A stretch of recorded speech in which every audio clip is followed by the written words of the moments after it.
It's another day in the neighborhood. Hey, everybody. Sorry, just getting on.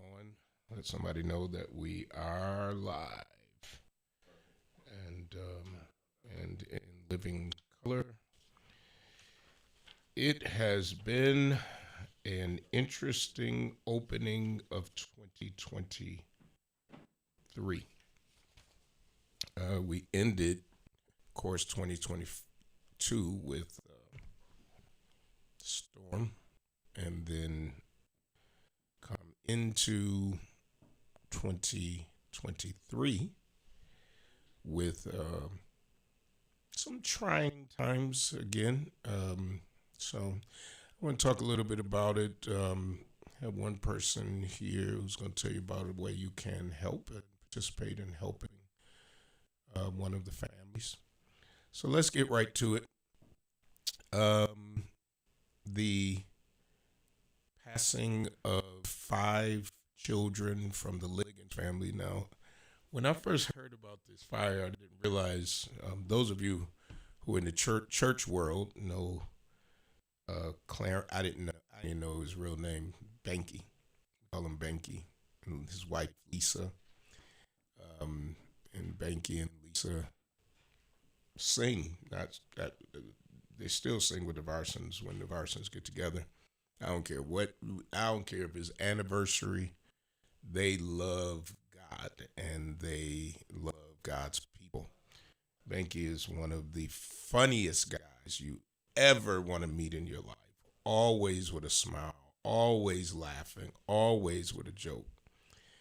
Um, and it was tragic of what occurred. And then, at first, a few of the children had passed. And then we get a total of 5. The country, the country is talking about Buffalo right now. Been on several national news broadcasts, and it's all the same question. Almost even local. I've done several local channels. The question or the thought is, wow, you guys are going through a lot. And let me just talk about how much, in case you forgot or in case you are watching from out of town. We all went through COVID. All the world went through COVID. Yeah. Still trying to recover from that. And going through it still. People are still getting COVID. And now there's a new strain. So it's like, so we go through COVID, start to come out of COVID a little bit, and then, and yeah, and then, and COVID was big beyond just the sickness. People losing their jobs, their livelihood. For a while, there was a government program to help them pay rent, and then when that went away, some of the landlords, I hate to do it like that, too many, I should say, landlords decided to use that as an opportunity to get rid of people by raising their rent really high. So now you have this increased homeless population, and some are couch surfers going from one place to the other, or had to move in with others. It's just a lot. This trauma. Then we go from that, and we have TOPS. And that was a long time, and it's still, we haven't even gotten to a year yet from that. Not even a year. Nope. And that, long, protracted, still dealing with it, still, just reliving the pain of the families. And then we go from that to, what do we have between there? The storm. There was something Two before back-to-back that. storms. Oh, and then we cannot forget the summer of understandable protests and justifiable to bring attention to changing the way we police in America. I guess as an elected official, it was probably more gonna say stressful, but I had to deal with a lot more than probably the average citizen because we had to write the laws and try to right the ship. Then we have this storm, which was just catastrophic. And the reason I'm late getting on the air is because we just not buried, but did the funeral service for one of the victims, Morris Singer. Morris was a faithful, super faithful member of True Bethel. And I keep asking God, what are you doing? Please, I know they all belong to you. But he's the type of guy ain't gonna hurt a fly. Like he would always, for those of you who've ever visited True Bethel, or those of you who did not know that Morris had gone on or who he is, Morris was a guy who always wore fur coat or dressed always like he wasn't coming to True Bethel in sneakers, and would, especially when I had the chairs up on the podium, he would always come up and sit up on the stage. Always, he had his favorite look. He would get that corner chair. Yep. And sit there, and then when the sermon was over, he'd go right down the aisle and out the door. You know what's crazy is I legit didn't know who you were talking about until you told that story in the memorial service. Oh wow! And I was like, oh, that's the guy. Yeah. All the time. You were right. He would make sure he found his way to the front. Yeah, even when I didn't have the chairs even when up you there. didn't have the front. Whether it was to give me a high five or something. Yeah, and he would sit there. He would sit there with his hat. Yes. And like you said, he would get his front row seat of the word. Yeah, but he was here. Absolutely. And he was here. He was here. And if you asked him to do anything, he would. Yeah, he was a good man. And the way that he died, he was 20. He was, according to his son, he was trying to go to his NA meeting and got caught in the storm 20 feet from his house. Wow.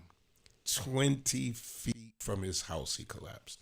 And they found him later, of course, because the snow was blowing. Nobody was able to see him. So that trauma. Then then the children. So it just keeps going, right? And then football player. So we're at my son's house, trying to get home to get the game. For some reason, I could not get the game. These new cars, my car does not have AM at all. There is no AM. There's FM, and that's it. Wow. If you can't get it on FM, you ain't listening. So I'm trying to go through the Sirius XM. I can't find to get home. And parked the car. Monique went in the house. I come in. My son said, something happened because his grandmother was on the phone praying and telling her what had, the trauma of it. Right. So I'm sitting there and I'm like, players fall out all the time or get hit, get back up. Yeah. And then as we kept watching, I was like, unbelievable. But this is what I said. When it happened, Monique said, what do you think they're going to do about the game? Oh, football is about money. They're going to play this game. They are going to, I was sure they were going to play that game. And when the coach goes across the field, they meet. I said, uh-oh. I said, this will make history if they stop this game. And what happened? Now, people complain that it took a long time.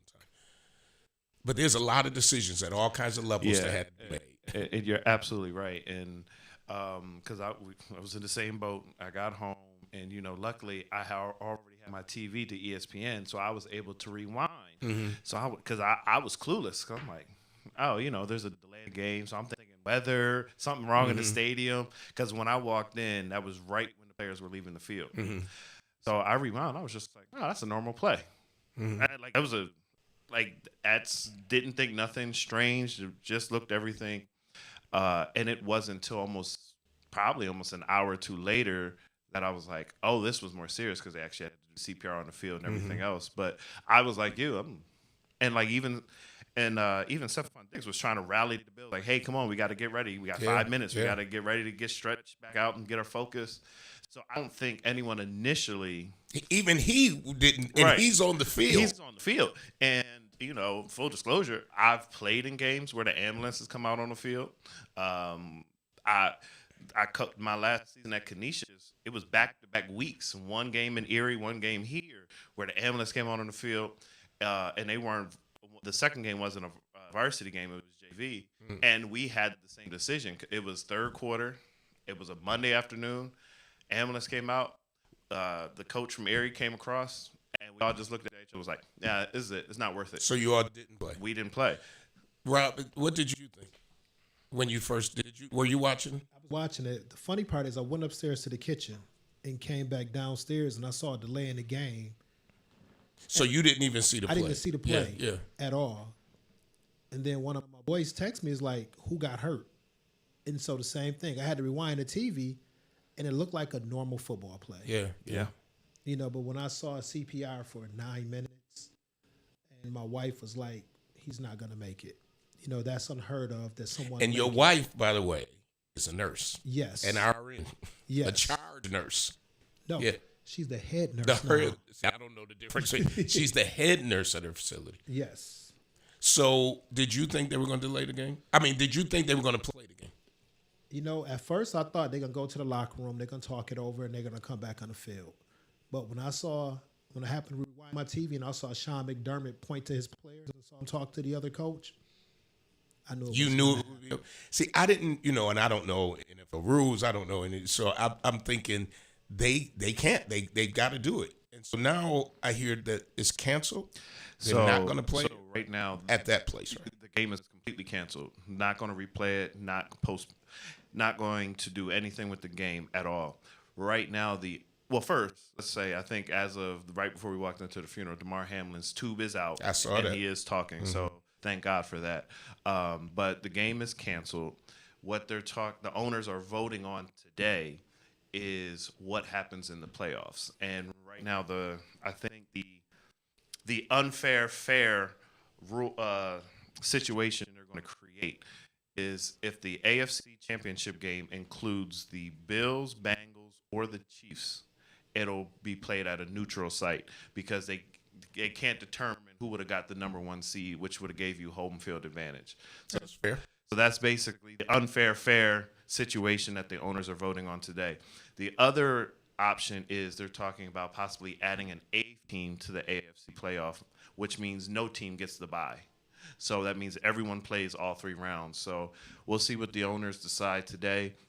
But that's pretty much where the NFL is at right now. One young man affects an entire league, and I pray for his health, but I could not be more proud of the fact that if this had been, 30 years ago, and I believe an African-American man was on the ground, I'm not sure if it would be this much attention. And so I am grateful that although we still have racism in America, trust me, we know that firsthand in Buffalo, that the owners and the heads of the league see him as a person. Yes. As a person first. And that whether people, if the younger generation might not understand that. And I'm 58, but I didn't go through, I wasn't civil rights and all that. I was born in 64, so it was a little different era, and I was in the North. So when I look at that, there's a whole different story here than what you would have saw, I think, 30 or 40 years ago. I will double down because I agree with that. I will also add to the fact I think one of the other bigger things was the fact that it was national television. Because like you said, NFL is about money. If this was Sunday in the 1 o'clock block and it's only 2 fan bases that saw it, I don't think it gets the same attention. So I agree with the fact that of the racism part or the prejudice or the bias, but I also agree that you had the world watching Monday Night Football. This was the game of the week. You had the 2 top teams in the AFC playing for the number 1 seed and home field advantage, which both fan bases want. I was out last night and arguing with Bills fans, which is one of my favorite things to do. But they were like, even when I mentioned about the neutral site option, they're like, wait, we're not going to host the AFC Championship game? And I'm like, no. First of all, it's just not that important. It's just I mean, maybe for football heads it is, Right. but at the end of the day, I think making a decision that is fair to both teams and big ups. Let me say this: big ups to both coaches, number one, Absolutely. and then huge ups to the players who, at that moment, it was not Bengals and Bills; it was just people. Right. And that's just incredible that even the fans, you didn't. Now I'm sure there were some fans disappointed. I'm sure there, but the all of the press I saw, Yeah. as they're interviewing the fans who were there, Right. you did not. I didn't see one story of somebody going, "They should have played. This is unfair." And there might be out there, but Right. the national networks decided not to put them on. Right. And what they showed is people going, "We're praying," and I'm going to say that over that word, "We're praying." And I have this young man, and this tragedy has more people saying "pray" Right. than I've ever seen. That I will agree with. And honestly, Dan Orlovsky is a former NFL quarterback, was in the league for 11, 13 years, something like that. He actually prayed live on ESPN. And he was just like, basically, if I get in trouble for it, but this is what I feel led to do. Yeah, yeah. So like, and that's been shared. So I completely agree that this, I think, brings us together, has brought this country together.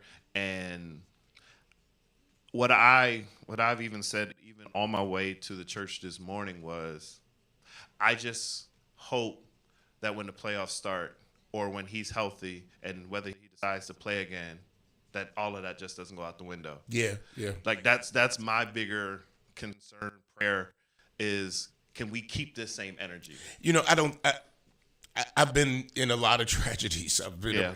and this, you know, I remember when the year 2000 was about to come. Yeah. And people were so afraid. Y2K. And they were packing churches and they were afraid. I remember 9/11 and people were saying the same thing. But this is what I say. I don't think the same energy happens, but I think that there are more people then who will be conscious of the power of prayer. Yeah. And so they you can't, once you done said it out of your mouth, Yeah, you you can't can't go take it back. You said pray. And so I you know, we pray, of course, for a full recovery. Carolyn Lane on Facebook says the look on the faces of the Bills had already made their minds up not to play. You could see it on their faces. It was so much love and hurt on the faces. It was beyond the game, and it was about a game. It should be about a person's life. And I said that live, that it's got to be people over profits. Football is they make a huge profit. But at the end of the day, it's got to be people over profits.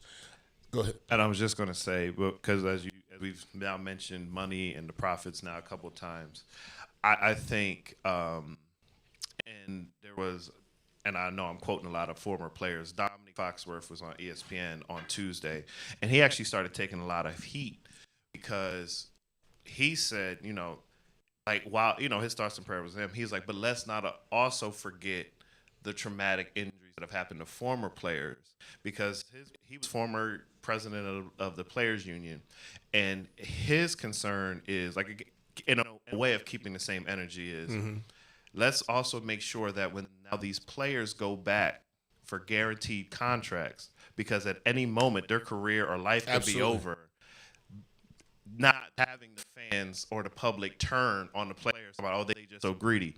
Because you know, even some of the conversations I've had, they're like, oh, well, he shouldn't play again. And I'm like, well, he kind of has to.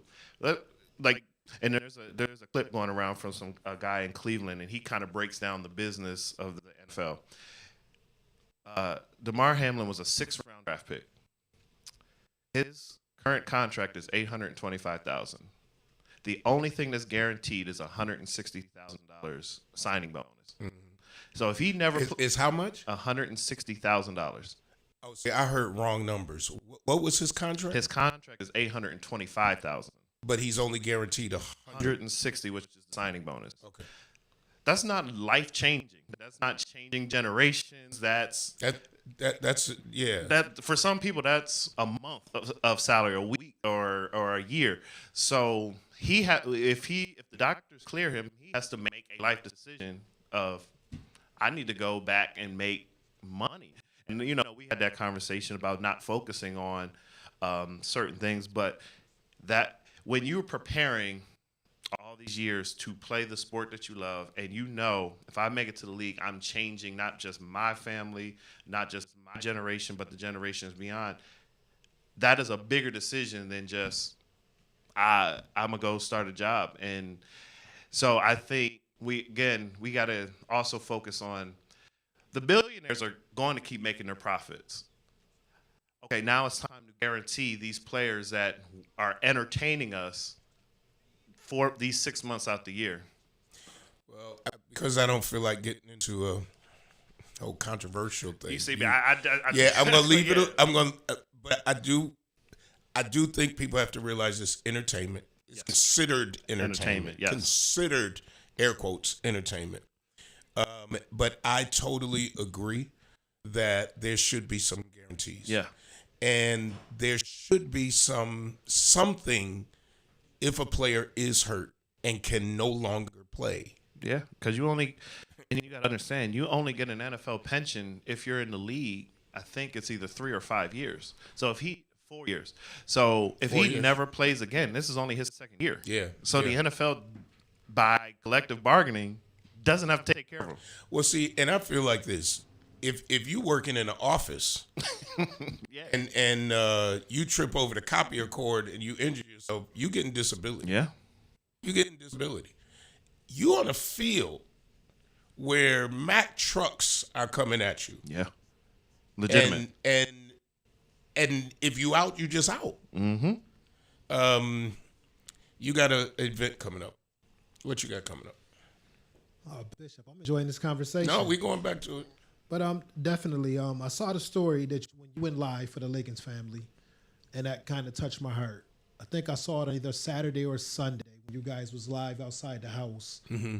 And I had to reach out to Councilman Wyatt, which connected me with Pastor Price. Mm-hmm. And when I gave him a call, I just needed permission to do what I needed to do. So tomorrow, we're throwing a basketball. We're throwing a basketball game. Saturday.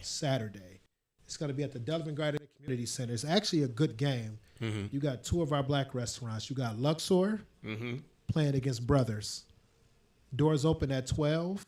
Game start at 12:30. It's only $10 at the door. We spend that on eggs right now. So all proceeds will go, to Lisa and Clarence Liggins. All proceeds We're going not to keeping Lisa nothing. and Clarence. Yes. 877 East Delavan. That's Saturday, January 7th, by, of course, RC Enterprise that does such good work around our community. What made you want to do this? It touched my heart. I can't imagine losing any of my kids, but to lose all of your kids, to lose 5 kids. Yeah.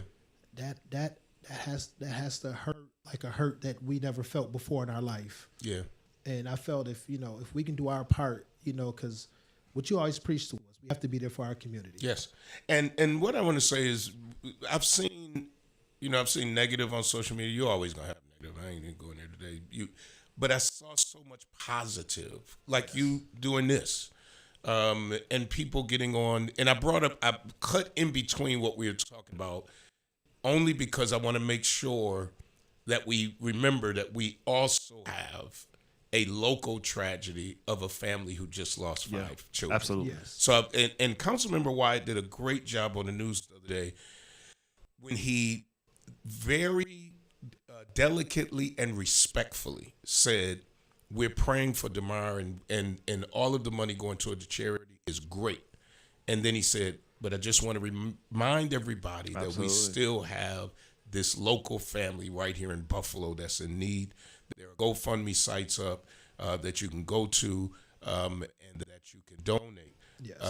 And people were calling saying, do they need furniture? Well, right now they don't even have a house. Right. And for me, and this is just for me, if we're going to do something for them, let's let them get a house and then let them pick out what they want. Right. Don't just So that we not, taking a couch over there that we wouldn't want. And at the end of the day, they deserve. I'd rather for me, to give them the money to do whatever they need to do. And so if you are able to do that, one of the reasons we went live is to get more people to go to those GoFundMe sites and to give, because it is a great expense when you have lost everything. And they didn't own that house; they were renting, and so that means the insurance money that comes back to that house is for the structure. Owner. And so I don't know if they have renters insurance. It's not my business. At the end of the day, even if they did, this is how we reach out. I was asked on one of the news that I was on, what can people do? And it's really plain and simple. Help to raise those funds for that family. That's what you're doing. I put a challenge out there. We have a lot of our restaurants in our community, black, white, Chinese restaurants, no matter what it is. I challenge all of you guys, if you don't go to the GoFundMe page, but also show up on Saturday. Let's flood that community center so big where people standing outside trying to get in to see the game. Let's be a true blessing wonderful to this family. Well, and Lisa's still in the hospital, so we got to keep praying, and we got to pray for her. And I mean, the babies obviously are deceased, but she's still hanging on in the hospital. And if you have, I've known Lisa. Lisa sang with the adult choir here for years when they lived around the corner from here. And it's just because True Bethel doesn't have this requirement that you got to be a member to sing in our choir and all that. But it's because she loved doing it. And Banky loves singing, and so let's be a blessing to them as they have. Banky didn't sing at so many funerals because he was working. We couldn't get him over here most of the time. But Banky would sing. If you asked him, he would come out and sing, and still will. So that's going on tomorrow, January 6th, at the Delavan Grider. Why Brothers in Love? Did you reach out to them and they said yes? You know what? When I was sitting in the house and I told my wife I need to make this impactful for our community, and I'm gonna give a shout out to Tyrone and Tara over at Luxor and Ronnie and Ramon over at Brothers. And I reached out to them without a blink of an eye. They said we're in. And your bank has I think you could take money over to Key Bank also, right? So Key Bank, you can go over, you can send it to Key Bank. If you don't do the GoFundMe stuff, you could go walk into a Key Bank and leave a donation for Clarence and Lisa Liggins' family. You can go to Key Bank right now. No donation is too small, and no donation is too big either. And I'd love to see them taken care of, because that's just what Buffalo does. Buffalo strong. That's our logo. We really do. But even with this, you hear people saying, pray for the family, pray. And God is getting the glory in these stories. And I'm trying not to get deep, but I see light in darkness, and that's hope. Seeing light in darkness. I was on Channel 7 on there. Is it Wake Up? Is it called Wake Up? Or AM Buffalo. And one of the hosts just breaks down crying. And so how I wanted to end this show today is talk about multiple trauma and the effects that it has on our mood, our personality, on all those things. And there's one thing to have trauma, and there's another thing to have multiple traumas. Yeah. And the negative effects that has. And I am reaching out. We did allow, and I'll say who it was, Best Self, to come into the church and do a discussion group. And I'm going to reach back out to them to come back into the church and have another session, because now we have people dealing with and mourning the babies, and the beginning of the year with one of the most tragic fires that we could have, and then this brother Hamlin. And I just think the more mental health conversations, and you don't even have to see, because what this report, I got a report from a lot of people think when we talk about this that you have to have mental illness to have these conversations. This is absolutely not. Trauma and what can lead to depression and all these other things. It doesn't mean you have a mental illness. No. It does not mean it. To have a counselor or to have a therapist does not mean you have a mental illness. it does mean that you're human. Yeah. And that your brain is trying to process, and your emotions, all of these emotions. I was asked, I've been on so much, I forgot who asked me how I was. Oh, Capital Tonight last night. And which was broadcast across the state. She says, "How are you?" And one of the things that you unofficially learn as an elected official and as a pastor, definitely, is you don't break down. You solid. You got to be solid. You got to be Teflon through everything. And she asked me the question, and I got ready to give her the company answer. Then I was like, I'm not doing that. I'm like, I'm okay. And it was crazy because I had just been on the elevator talking to a very nice person, smiling, and I remember opening the office door and the smile just dropped. Like, it was like, okay, no more. And so it is tough on all of us. Yeah. And so I want to have another session here at the church, because I am a believer that you can, now some people don't agree with me, but I believe you can have spiritual health and mental health. I agree. And it's not one or the other. I agree. And like you said, you don't, we've been open before. I'm very open about battling depression, and it's a daily fight. But what I always say is sometimes you just need the tools. Like, Yeah. I don't think I've ever been diagnosed to have like a full-blooded, but sometimes you just need the tools to get through. Let me say this. You just said something that maybe I'll go down this road, because I don't know. I necessarily wouldn't come to a session and talk. Right. But I think having somebody come And just teach tools. and just teach tools. Yeah. Like, to open up just teaching tools. And then you can leave if you want to. Yeah. Or you could go into a breakout. session, a breakout. But if you just want somebody to say, here are the tools to help us when you have experienced trauma and multiple traumas. Yes. I think you on to something. Go ahead. Finish your thought. No, I was really it, because, like I said, I don't, don't need prescription drugs for anything. But there's just days like when you're constantly battling, or like you're getting ready to go talk about multiple traumas time after time after time. And we talked about this before, how we don't even celebrate our wins and our successes, because as soon as we accomplish something, it's right to the next thing or the next trauma, and it's just you just keep. Well, that's funny you say that, because we had a tradition in the downtown office. Yeah. I would always be we'd be working on multiple things, laws or whatever. And then when we would accomplish something, I would bring the staff into the office. Everybody picked a number. And then I pick a number. Although we have had many accomplishments, helped a lot of people, at the end of the day, you're right, because it's, soon as you finish one thing, as soon as we finished Tops, it was something else and something else and something else. And when you get into a cycle like that, you have to be careful. They're dogging the mayor of New York for being out of town, I guess, for a couple of days. Okay. And he went out of town. Then the storm hit, and I guess he got back. I don't know. But at the end of the day, I'm thinking, you're the mayor of New York. Yeah. Like, I'm not ashamed. This is the truth, folks. This is the truth.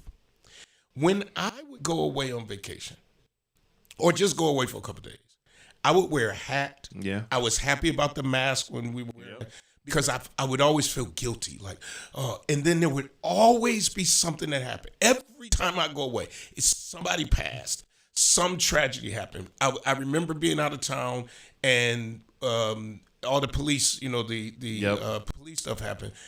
And I called Monique. She was coming to where I was. She was driving, and it was hours away. I'm 20 hours away. And I call her, and I'm like, I can't stay here. I remember you called me and was like, I'm on my way back. And I was like, okay. I said, I'm getting on the first flight back home. She was not scheduled to get to where I was until like noon the next day. My flight, I think, was like 6 a.m. 3 o'clock, Monique walks in the door. She drove all night, because she didn't know when the next time we were going to see each other. Right. So when the door opens, I'm like, what? Wait. thinking somebody breaking in. What's going on? And it was her. She said, she drove, I think it's like, it's got to be almost like 18, 20 No, hours. it's probably more. Right? It's more like 20. 20 hours she drove straight. I saw her for an hour and got back on the plane. Now I still would do that. Yeah. I mean, I don't regret that. I needed to be in Buffalo. I needed to be home. But my point is, I don't feel guilty anymore about taking time for me. No, you have to, and I think, And that's the message that I wanted to send out to you. yeah, and I think, and I'll be open because I hear people talk. So, I guess it's honest in the last few minutes. When you gave me the 2 weeks off, because I walked in the office and you had a list of things that we needed to accomplish, and I was just like, "Sir, I'm depressed. I'm going through the motions," and you were like, "Okay, what do we need to do?" The multiple traumas, and I had to sit back and think. Tops. Yep. And we went hard for, I feel like it was 3 weeks. It felt like a month and a half. Yeah. I didn't realize it until this week. The day Tops reopened was the day my mother died. Wow. And so we're getting deep, but when Mark's mom died, we were out working. So some people don't know how much we have kept going and held it together and still did the preaching and still did City Hall. You are right. We were working. Yeah, we had went from the Tops private ceremony to the Say Yes presser, and then we had to go back to Tops that day. And so I worked through it, but I didn't process. I just was like, I'm just going to work. And outside of all the family stuff, it was, and then football started. So then it was just one thing, boom, boom, boom, never processed anything, and then the weight just dropped. And you remember I said, I've dealt with depression. I know how to get myself out. This was the hardest thing. But it was because I was going through things that never went through before. Never went through a mass shooting. When my dad passed, I was 10. Yeah, so it wasn't like I had other weight on me. Yeah, so when you finally start to get those 2 weeks to clear out, dump, this, that, and the other, you're like, wow. I thank you for sharing that and I'll share how, I melted down during the interview, and we're on Jefferson. We've done interview after interview. And Mark I look at him and I go, is this the last interview? And he was like, no, you got this tonight and you got CNN tonight. And I said, cancel it. I said, cancel everything. I can't do anything else. I said, I can't. And matter of fact, I think I was mic'd up and getting ready to do an interview. And I'm like, I can't talk anymore. And I think that I know I'm going to have this session here now because folk, I think about now, I had to go, I go from my dad having a stroke and on a Sunday after church, and I still got to function. I still got to show up on Monday, and just so much. So I thank you for sharing and being transparent. Folks, I am going to get this session together and so that we have somebody who comes to give us tools, because quite honestly, I'm not sure that I processed it the proper way. Right. To be very honest, I don't know in having this conversation right now, because it's like when your phone rings and almost every time it's somebody that wants something. And I think, somebody texted me day before yesterday, and just said, how are you? How's your mental? And we just expect, you ought to be good. And then we ought to expect more out of you and more. And more and more. But you tear a sponge. You end up tearing a sponge if you never wet it. Yeah. Wow. So this is what the WHO says. After experiencing multiple traumatic events simultaneously, many people may feel great dread, loneliness, and frustration from losing their family or a result of injuries, fatalities, broader financial burdens. Appropriate psychological support should be implemented for people exposed to multiple traumatic events during this period. Some approaches, and I'm not going to go into all the approaches. This is what I wanted to invite people to do. I won't do it obviously this week. I'll try to get this done and booked for the week after next, in which we bring in the professionals to give us the tools to deal with multiple trauma. Because right now, even in the last 5 minutes, so much is coming to my mind. I think, wow, yeah, I think about, and I'm on the plane. Monique's dad has passed. We're on the plane. We land. We go into the funeral. Soon as we land, my phone is buzzing. Hey, they said the FBI arrested you, and I'm just like, are you freaking serious? So now I got to pay attention to this bull. Right. While I'm trying to be with my wife. Yep. I need tools. Yeah. I need tools. I'll get it together. We'll do that. Hobson's, the Dr. Dry Cleaner, 874 East Delavan. Please, come on. We got to make up for those losses. And I know, and unfortunately, people say, there's nothing but a business. It's a business. No, that's how they eat. 874 East Delavan. Hobson's, the Dr. Dry Cleaning. Thank you for your commitment to our city. Thank you for your commitment. The reason we are able to have this conversation on the air, Hobson's, the Dr. Dry Cleaning. And then Brian K. Lewis Funeral Homes, 3 locations to serve you in your hour of need. 845-5545. 845-5545 in your hour of need. I want to say Monique put up Frequencies. Is that the song? Frequencies Vibrate. She put it up on TikTok last night and, put up like Hallelujah for Damar. And I think it was like 9 million people. Wow. And that's the power of prayer and the power of people, whether they believe in God or not. I think that some folk are starting to think there must be a God. Yes. And that's okay. And that's good.